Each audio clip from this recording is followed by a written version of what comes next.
ওই মহিলাটারে আল্লাহর ওলি ডাক দিয়ে বলতেছেন, মা আপনার গলার আওয়াজটা বেশিক্ষণ শোনা যাবে না, কয়েকটা প্রশ্ন করব, আপনি প্রশ্নের জবাবটা দিবেন, তারপর আমি আপনার কাছ থেকে বিদায় নিয়ে চলে যাব। মা, এ মা, আপনি বলেন আপনার স্বামী কি একজন কাঠুরিয়া? মহিলা কয়, হুজুর হ্যাঁ। এ মা, আপনি বলেন না আপনার স্বামী অনেক দিন হয়েছে ইন্তেকাল করেছে? বলে হ্যাঁ। মা গো মা, আপনার স্বামী যে ইন্তেকাল করেছে, আপনার স্বামীর এমন কোন আমল আছে কিনা যে আমলের কারণে আমার আল্লাহ তাআলা আপনার স্বামীকে মাফ করে দিতে পারে? মহিলা ডাক দিয়া কয়, হুজুর আমার জামাই তো ছিল একজন মূর্খ মানুষ, এমন কোন আমল তার জীবনে ছিল না। তবে একটা কথা আমি আপনাকে বলতে পারি, আমার স্বামী যখন রাত্রবেলা বাড়িতে আসতো, সন্ধ্যাবেলা জঙ্গলে কাঠ কাইটা বাড়িতে আসতো, আমি তাকে দেখতাম আমার স্বামীটা বাড়িতে আইসা কাঠ বিক্রির টাকা দিয়া কিছু আটা আনতেন, কিছু চাউল আনতেন, কিছু জব আনতেন, আর আমাকে বলতেন এগুলা রেডি করার জন্য, খাবার রেডি করার জন্য। তিনি এই সময়টা উযু বানাইয়া নামাজের মুসল্লাটা বিছায়া আল্লাহর কোরআন শরীফ হাতের মধ্যে নিয়া আমি দেখতাম আমার স্বামী শুধু চোখের পানি ফালায়া ফালায়া কান্দে। বন্ধু, ও নবীর উম্মতের দলেরা, মহিলা কয়, হুজুর আমার স্বামীরে দেখতাম কোরআন শরীফটা কুইলা কুইলা শুধু কান্দে।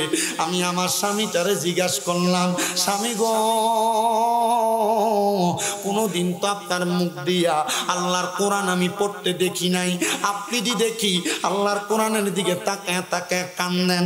আমার স্বামী আমারে জবাব দেয়, স্ত্রী আমি যদি আল্লাহর কোরআনটা পড়তে পারতাম, আমি কি আল্লাহর কোরআনের দিকে তাকায় তাকায় কান্দতাম? আমি ইমাম সাহেবকে জিজ্ঞাসা করছি, হুজুর আমি তো কোরআন পড়তে পারি না, হুজুর আমার বলছে আমি ধরো কোরআনের দিকে তাকায় তাকায় মোহাব্বত করি, এই জন্য না আমি আল্লাহর কোরআনটারে কুইলা কুইলা তাকায় তাকায় কান্দি। হুজুর কয়, মা ঠিক আছে, আমি আমার প্রশ্নের জবাব পেয়ে গেছি। ওই মহিলা ঘরে আল্লাহর উনি চইলা গেছেন। আল্লাহর উনি কয়, আমি যাইয়া 2 রাকাত করে 4 রাকাত 3 সেরা 12 রাকাত তাহাজ্জুদের নামাজ পড়লাম। তাহাজ্জুদের নামাজ পড়া আমি আমার আল্লাহর কাছে কান্নাকাটি করতে লাগলাম। মনিব, যেই লোকটা কোরআন জানতো না, হাদিস জানতো না, দুনিয়াতে কোনো ইবাদত করতো না, এই লোকটার কবর থেকে কেমনে এত সুন্দর সুঘ্রাণ আসতে পারে? আপনি বলেন না গো আল্লাহ। উনি বলেন, আমি আল্লাহর কাছে কানতে কানতে নামাজের মুসল্লাটার মধ্যে আমার চোখটা বন্ধ হয়ে গেছে। এমন টাইমে আমি দেখলাম গো, সাদা রঙের একজন পোশাকওয়ালা একজন ব্যক্তি আমার সামনে দাঁড়ায় গেছে। আমি জিজ্ঞাসা করলাম, কে গো আপনি? উনি বলতেছেন, আপনি যার কবরের সামনে দাঁড়ায়া দাঁড়ায়া সুঘ্রাণ নিতেছিলেন, আমি হইলাম সেই কবরের বাসিন্দা। বাবা, আপনি যে ওই কবরের বাসিন্দা, আপনার কবর থেকে এত সুন্দর সুঘ্রাণ কেন আসতেছে? ডাক দিয়ে কয়, হুজুর আমি নামাজ পড়তে পারতাম না, আমি দুনিয়াতে কোনো আমল আখলাকের ব্যাপারে জানতাম না, তবে যখনই আমার মনটা কাঁদতো গো, আমি আল্লাহর কোরআনটা খুইলা খুইলা আল্লাহর কোরআনের দিকে তাকিয়ে থাকতাম।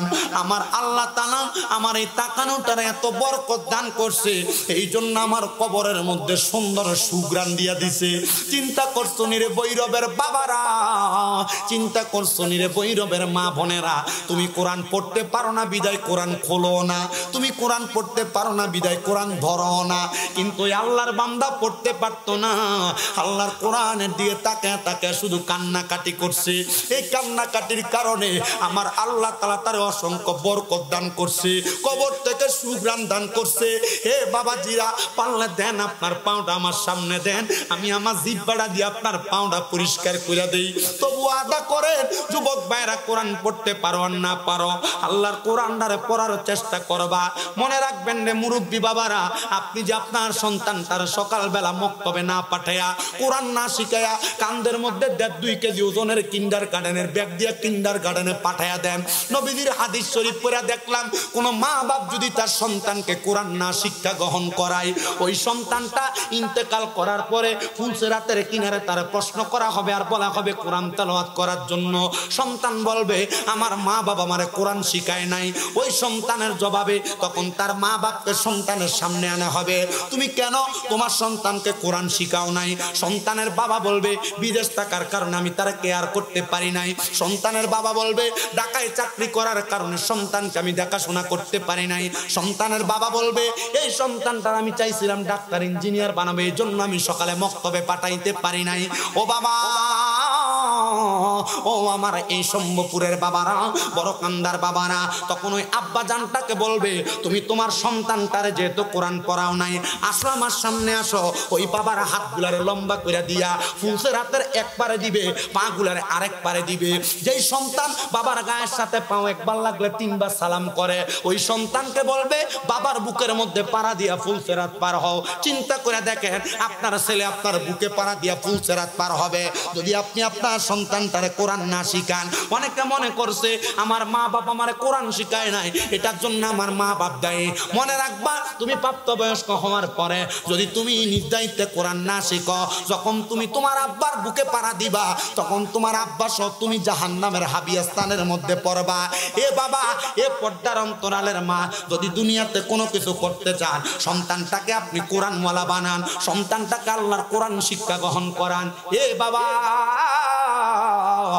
হে আমার শম্ভুপুরের বড় কান্দার বাবারা, দুনিয়ার জমিনে মা বাপ মনে করে সন্তান তাদেরকে অত্যাচার অনাচার করে না।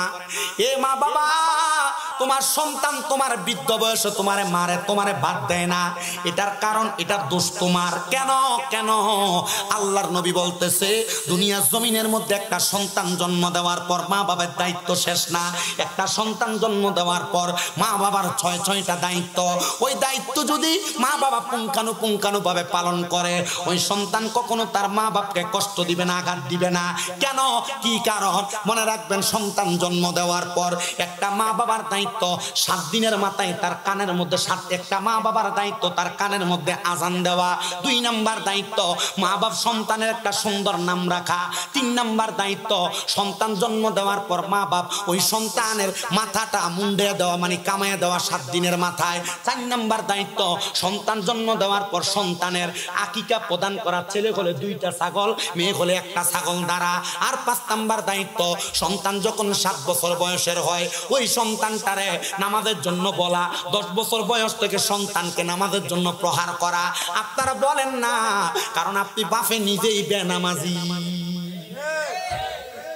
এই জন্য আমি আপনাদের সবার কাছে আবদার জানাই, বড় দামি জায়গা মক্কা মদিনা, পারলে নিজে যাবেন, নিজের মা বাপকে পাঠাবেন, আর সন্তান তারে কোরআনওয়ালা বানাবেন, যেন সন্তান আপনার বুকে পাড়া দিয়া ফুলসিরাত পার না হওয়া লাগে। আমার বাবাজিরা রে, এ ভৈরবের শম্ভুপুরের বড় কান্দার বাবারা, ওই ব্যক্তি যদি দুনিয়ার জমিন থেকে কোরআনকে মোহাব্বত কইরা কোরআনের দিকে তাকায় তাকায় কান্দার কারণে আমার আল্লাহ তাআলা ওই ব্যক্তির কবরের মধ্য থেকে সুগ্রাম দিতে পারে। আল্লাহর ওলি যদি নামাজ পড়া তাহাজ্জুদ পড়া ওই ব্যক্তির অবস্থা সম্পর্কে জানতে পারে, আপনারা বলেন আমরা যদি এই কোরআনকে মোহাব্বত করি আমার আল্লাহ তাআলা আমরাও মাফ করতে পারে কি পারে না? আপনাদের দোয়ায় কুমিল্লাতে আমার 6টা মাদ্রাসা, আমার একটা মাদ্রাসা তাফিজুল কোরআন মাদ্রাসা। ওই মাদ্রাসায় একটা ছাত্র আছে, তার নাম গোলাম রাব্বি। তার নানা গত 1.5 বছর 2 বছর আগে আমার হাতে তুলা দিয়া কইছে, হুজুর আমার নাতিরারে আপনার মাদ্রাসায় দিয়া গেলাম, হুজুর তারে এমন বানাইবেন আমি মরার পরে যেন তে আমার লাগে একটু দোয়া করতে পারে। বাবারে, তার মরার পরে তার নানাটা অল্প কিছুদিন আগে ইন্তেকাল করছে। ইন্তেকাল করার পরে তার নানি, তার খালা, তার মা আমার সামনে আমার মিলাতে যাওয়ার পরে কান্দে, হুজুর দোয়া করেন। আমি তার দিকে তাকে কইছি, হে মনে রাখবি তোর নানার বড় শখ ছিল, তোর নানার লেগে দোয়া করবি, বেশি করে দোয়া করবি। জানেন এই দোয়াটা এত বড় নিয়ামত, দোয়াটা এত বড় নিয়ামত। একটা সমুদ্রের মধ্যে কোন মানুষ যদি ডুইবা যায়, ডুইবা যাওয়ার সময় হঠাৎ করে একটা নৌকা যায়, নাও যায় যদি তারে বাঁচায়, ওই মানুষটা যত খুশি হয়। একটা মৃত ব্যক্তির জন্য দুনিয়ার জীবিত মানুষটা দোয়া করলে ওই মৃত ব্যক্তিটা এত খুশি হয়ে যায়। আমার বাবা ওই আল্লাহর ওলি বলেন, আমি তাহাজ্জুদের নামাজ পইরা পইরা ওই ব্যক্তিটার অবস্থা সম্পর্কে জানছি। আমি আপনাদের কাছে মাইকটা ছাড়ার আগে একটা ইবাদতের কথা বইলা দিয়া গেলাম। ইবাদতটার নাম হলো তাহাজ্জুদ। আপনারা অনেকে এখানে আছেন বিদেশ যাওয়ার চেষ্টা করেন, যাইতে পারেন না। অনেকে আছেন ব্যবসা করেন, বরকত হয় না। অনেকে আছেন কঠিন রোগে আক্রান্ত, আপনার রোগ ভালো হয় না। অনেক মা বোনেরা পর্দার অন্তরালে আছেন, আপনার গর্ভে সন্তান আসে না। অনেক মা বোনেরা আছেন আপনার ঘর থেকে রোগ বালা মুসিবত ছাড়ে না। আপনার স্বামীর কামাই রুজিতে বরকত হয় না। আমি বলবো মা, আল্লাহর কোরআন বলে ওয়া মিনাল লাইলি ফাতাহাজ্জাত বিহি নাফিলাতাল লাকা আসা আইয়া বাসাকা রাব্বুকা মাকামাম মাহমুদা। আল্লাহ তাআলা নবীর উপর আয়াত নাযিল করে দিয়েছে, আপনি রাতের কিছু অংশে তাহাজ্জুদের নামাজ আদায় করেন। যদি আপনি তাহাজ্জুদের নামাজ পড়েন, অতি সত্বর আপনাকে প্রশংসার জায়গা মাকামে মাহমুদ দেওয়া হবে। এই আয়াত যখন আমার নবীর উপরে নাযিল হয়, আমার নবীজি নামাজের মুসল্লার মধ্যে সাজদার মধ্যে পইরা পইরা চোখের পানি ফালায়া ফালায়া কান্দে। আম্মা জান আয়েশা সিদ্দিকা বলে, আমি আমার নবীজির দিকে তাকায়া দেখলাম, আমার নবীজি যখন নামাজের সাজদাতে রুকু করে, এত লম্বা রুকু সাজদা আমার নবীরে কোনোদিন আমি করতে দেখি নাই। আমার নবীজি লম্বা লম্বা রুকু সাজদা করতেছে। আমি আমার নবীকে প্রশ্ন করলাম, ইয়া রাসূলুল্লাহ, নবী কোনদিন তো আপনারা দেখি না এত লম্বা রুকু সাজদা করতে গো নবী, আজকে কেন এত লম্বা রুকু সাজদা করেন? নবী আমার কয়ে, আয়েশা আমি নবী কেন লম্বা লম্বা রুকু সাজদা করি জানো? আমার আল্লাহ বলেছেন, আমি যদি তাহাজ্জুদের নামাজ পড়ি আমাকে মাকামে মাহমুদ প্রদান করবে। আমি আমার আল্লাহর কাছে কান্দি, আল্লাহ আমি নবী দুনিয়াতে থাকবো না গো, আমি নবী দুনিয়া থেকে রওজা মুবারকে চলে যাব। আমার উম্মত আমারে মুহাব্বত কইরা তাহাজ্জুদের নামাজ পড়বে। আল্লাহ আপনি আমার উম্মতে তাহাজ্জুদের নামাজ পড়লে কি প্রদান করবেন? আম্মা জান আয়েশা কই, নবী আপনার উপাধি তো মুস্তাজাবাতুদ দাওয়াত, আপনি কোন দোয়া করলে আল্লাহ দোয়া ফিরায় না, আপনার দোয়া আমার আল্লাহ তাআলা কবুল করে নাই। আমার আল্লাহ কি বলছে? নবী আমার কয়, আয়েশা গো শোনো গো আয়েশা, আমার আল্লাহ বলছে আমার উম্মত যদি তাহাজ্জুদের নামাজ পড়া আমি আল্লাহর কাছে যা চাইবে আমি আল্লাহ তারে তা দিমু। জানেন নি রে বাবা, কুমিল্লা তিতাস এলাকার মধ্যে আল্লাহ পাকের একজন বান্দা লক্ষ লক্ষ টাকা খরচ করছে, 17 থেকে 19 লক্ষ টাকা ব্যয় কইরা ভারতের বেলোরে যায় হার্ট অ্যাটাক এই ক্যান্সার রোগের জন্য চিকিৎসা নিতে গেছেন। উনি বলেন কত ডাক্তার দেখাইলাম, আমার চিকিৎসা করার কারণে রোগ ভালো হয় না। কিন্তু ওই লোকটা একদিন আমি মাহফিলের স্টেজ থেকে নামার পরে আমার আয়েশা কই, হুজুর একটু খাস করে দোয়া করবেন, আমার ক্যান্সার রোগ, যেই রোগের কোনো আনসার নাই। আমি কইলাম বাবা আপনি যদি পারেন কালো জিরা খাইবেন সব সময়, আর পারলে 5 ওয়াক্ত নামাজের পাশাপাশি বয়স যেহেতু হয়ে গেছে, রাত্র তো ঘুমটা বালা কইরা হয় না, জিগাইবেন দাড়ি পাকা মুরব্বিয়ারে, রাত্র 2টা 3টায় ঘুম ভাঙলে আর চোখ লাগে না। আমি কইলাম ঘুম তো ভালো মতো হয় না, রাত্র যখন ঘুমটা ভাঙবো টানা 3টা মাস আপনি তাহাজ্জুদের নামাজ পড়ে আল্লাহর কাছে কান্দেন। মনে রাখবেন আমার আল্লাহর কাছে টাকা না, আমার আল্লাহর কাছে পয়সা না, ধন সম্পদ পছন্দের না, আমার আল্লাহর কাছে বান্দার সবচাইতে পছন্দ হলো বান্দার চোখের পানি। আপনি আল্লাহর কাছে কানবেন, দেখবেন আমার আল্লাহ ফয়সালা করবে আপনার রোগের জন্য। কয় হুজুর ঘুমায়া শান্তি পাই না, খায়া শান্তি পাই না, ভালো লাগে না। আমি বলছি তাহাজ্জুদের নামাজ পড়বেন। এই কথাটা বলার সাথে সাথে এ বন্ধুরে 3 মাস পরে লোকটা ভারতের ভেলোরে গেছে ডাক্তার দেখাইতে। ওই লোকটা বলে আমি ভেলোরে যাওয়ার পর আমার সন্তানকে আমার সাথে নিয়ে গেছি।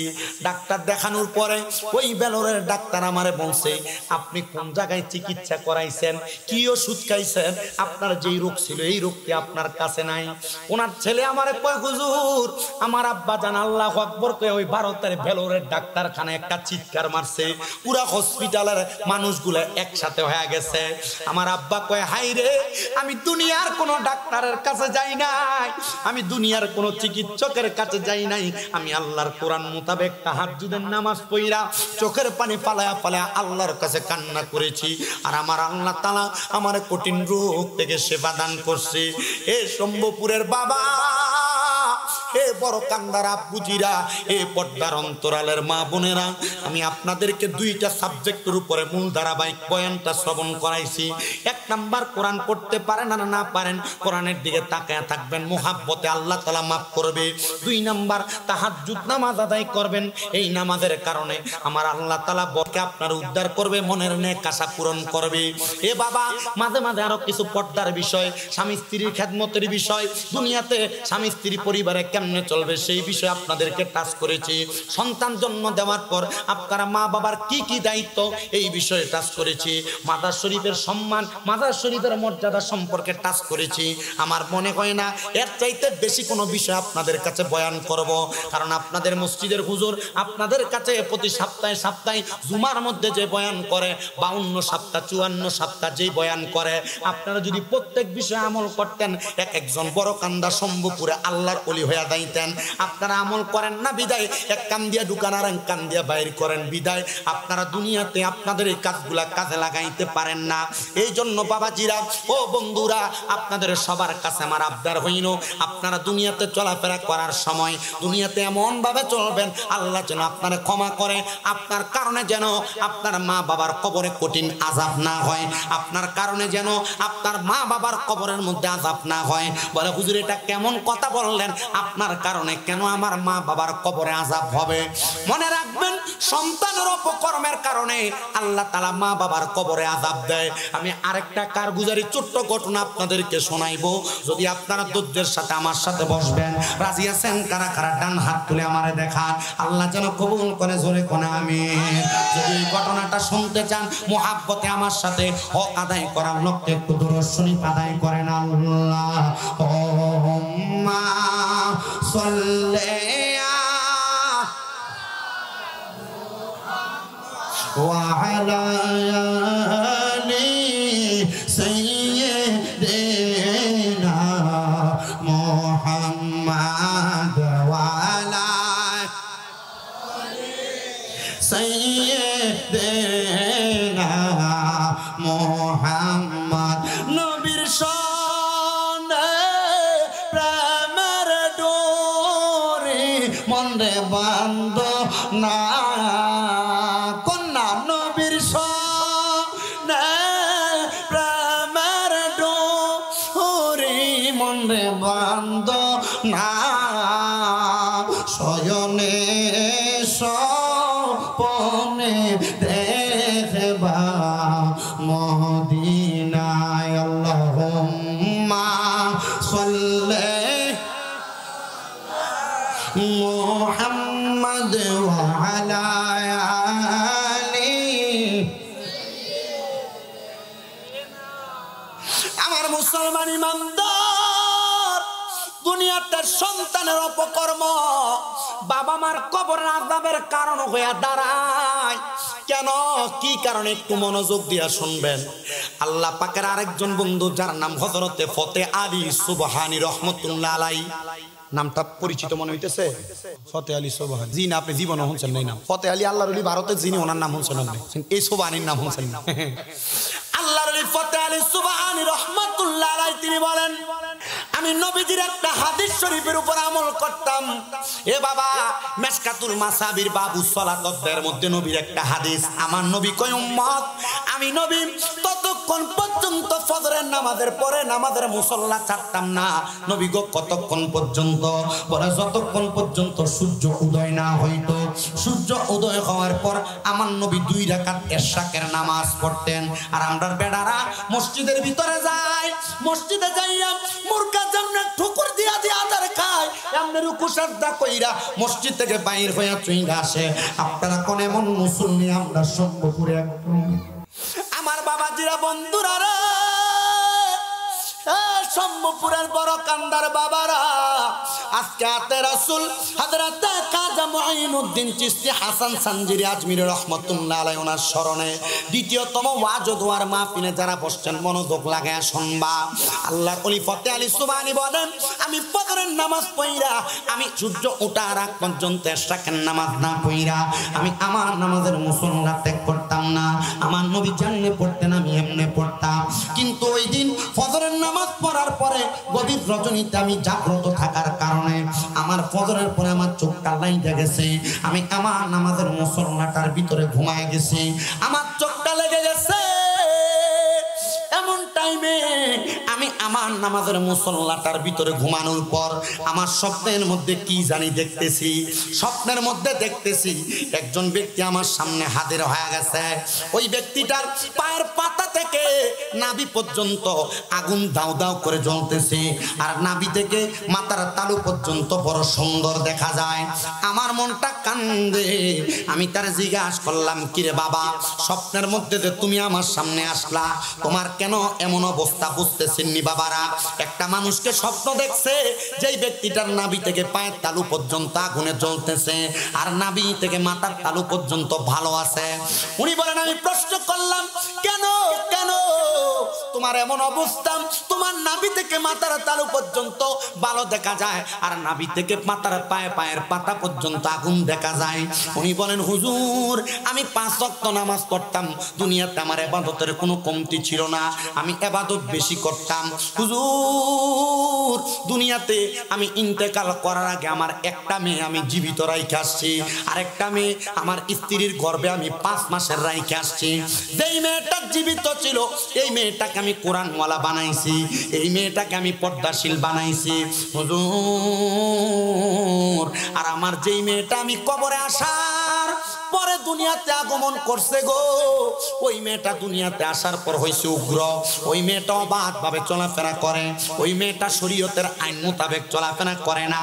আমার আল্লাহ তাআলা আমার একটা মেয়ের কারণে আমার শরীরের অর্ধেক অংশ ভালো করে রাখছে, আর যেই মেয়েটা বেপরদা বেহায়াপনা কইরা চলে, ওই মেয়েটার কারণে আমার নাভি থেকে পায়ের পাতা পর্যন্ত আগুনে জ্বলতাছে।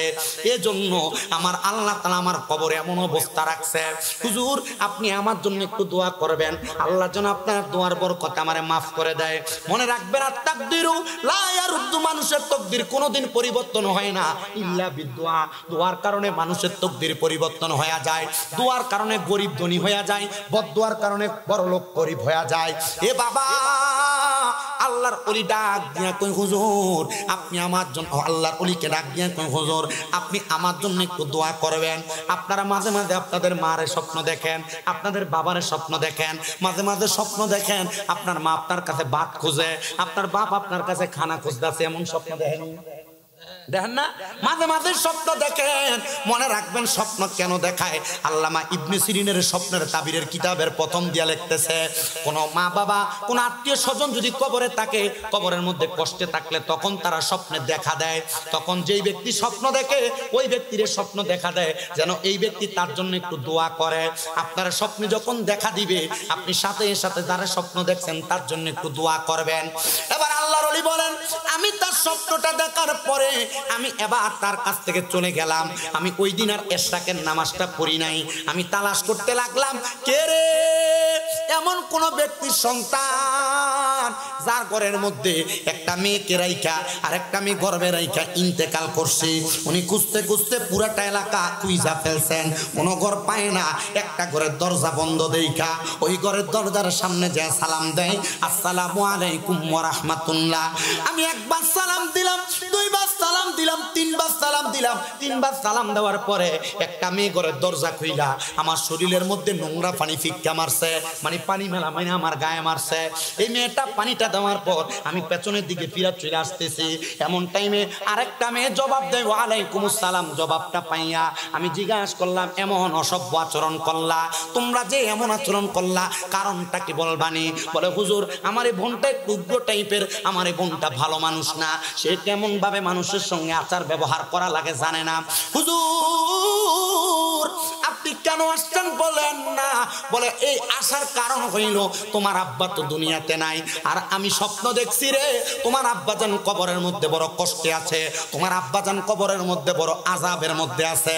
বলে, হুজুর কেন, কারণটা কি? আপনি যেহেতু আমার আব্বাজানকে কবরের মধ্যে আযাব অবস্থার মধ্যে দেখেছেন, তাইলে কোন কারণে আযাবের মধ্যে আছে আপনি সেই অবস্থাও দেখেছেন। হুজুর আপনি বলেন না ওই আযাবের কারণটা কি? ওই হুজুর ডাক দিয়া কই, তোমার আব্বার কবরের আযাবের কারণ হইল তোমার এই উগ্র বোন। ওই মেয়েটা বলেন, আমি দৌড়ে আসা সাথে সাথে ওই আল্লাহর ওলির কদমটার মধ্যে ধরে ফেললাম। হুজুর ফতে আলী সুবহানী গো, আপনার কাছে আমি জানতে চাই, আপনি যে বললেন আমার আব্বার কবর আযাবের কারণ আমি মাইয়া, কই গো হুজুর, আমি তো আমার জন্মের পরে আমার আব্বারে দেখি নাই, তাহলে আমি কেন আমার আব্বার কবর আযাবের কারণ হয়ে দাঁড়াইলাম? এ সন্তান, আপনি এমন কোনো কাজ করবেন না যে কাজের কারণে আপনার আব্বা আম্মা কবরে আযাবে জ্বলবে। আপনি মনে করছেন মা বাপ শুধু দুনিয়াতে আপনারা জন্ম দিয়ে চলে গেছে, মনে হয় মা বাপ এমনি শেষ। না না না, এই সন্তানের দুনিয়া জমিনের মধ্যে অপকর্ম করবে। ওই মাইয়াটা ডাক দিয়া কই, হুজুর আমি আমার জন্মের পরে আমার আব্বারে দেখি নাই, আপনি বললেন আমার আব্বার কবর আযাবের কারণ আমি, কারণটা কি আপনি বলবেন নি? বলে কারণ হইল তোমার উগ্রবাদিতা, কারণ হইল তোমার বেপরদা চলা, কারণ হইল তুমি দুনিয়ার জমিনের মধ্যে ইবাদত ছাড়া, দুনিয়ার জমিনের মধ্যে আমল ছাড়া। মাইয়া কই, হুজুর আপনি আমার তালিম প্রদান করেন যেন আমি আপনার কথা মোতাবেক আমি দুনিয়ার জমিনের মধ্যে আমল কইরা আমার আব্বা জানের কবর আযাবের কারণ না থাকে। হুজ্জাতুল্লাহিল আলামিন কিতাবের মধ্যে উল্লেখ করতেছে ওই মাইয়াটা মাত্র 7 দিনের মাথায় হেদায়েত প্রাপ্ত হয়েছে। ওই মাইয়া 5 ওয়াক্ত নামাজ পড়েছে, আবেদা হইছে, সলেহা হইছে, 7 দিনের মধ্যে ইবাদত কইরা ওই মাইয়াটা 7 দিনের মাথায় ওই আল্লাহর ওলি হযরতে ফতে আলী সুবহানীর কাছে যাইয়া হাতটা বাড়া ডাক দিয়া কই, হুজুর আপনি তো আমার মনের মধ্যে অশান্তি লাগাইছেন, আমার আব্বা জান আমার কারণে কবর আযাবে জ্বলতাছে। হুজুর এখন তো আমি আগের মতো উগ্র না, এখন তো আমি আগের মতো বেপরদা না, এখন তো আমি আগের মতো বেনামাজি না, আমি তো এখন সব আমল আখলাক গুনাহ করি। হুজুর গো আপনি বলেন না আমার আব্বা জান কবর এখন কেমন আছে? কয় মা আব্বাজান কবরে আযাবের শিকার ছিল বিদায় আমারে দেখা দিছে, কষ্টে নাই বিদায় আমারে দেখা দেয় না। তবে আমি তোমাকে বলতে চাই গো মা, তুমি ইবাদত কইরা আল্লাহর কাছে দোয়া করবা। আল্লাহর নবীর শিক্ষা, তিরমিজি শরীফের হাদিস, দুনিয়ার জমিনের মধ্যে কোন সন্তানের মা মারা যাওয়ার পরে, বাবা মারা যাওয়ার পরে একটা সন্তান যদি চোখের মণিকোটার মধ্যে একটা মাছির মাথা পরিমাণ পানি চাইরা দিয়া কান্না করে, ওই পানিটা মাটিতে পড়ার আগে আমার আল্লাহ তাআলা তার মা বাবার জীবনের গুনাহগুলো মাফ করে দেয়। এ মাইয়া তুমি এমন ভাবে দোয়া করো, দেখবা আমার আল্লাহ তাআলা তোমার দোয়া কবুল করবে।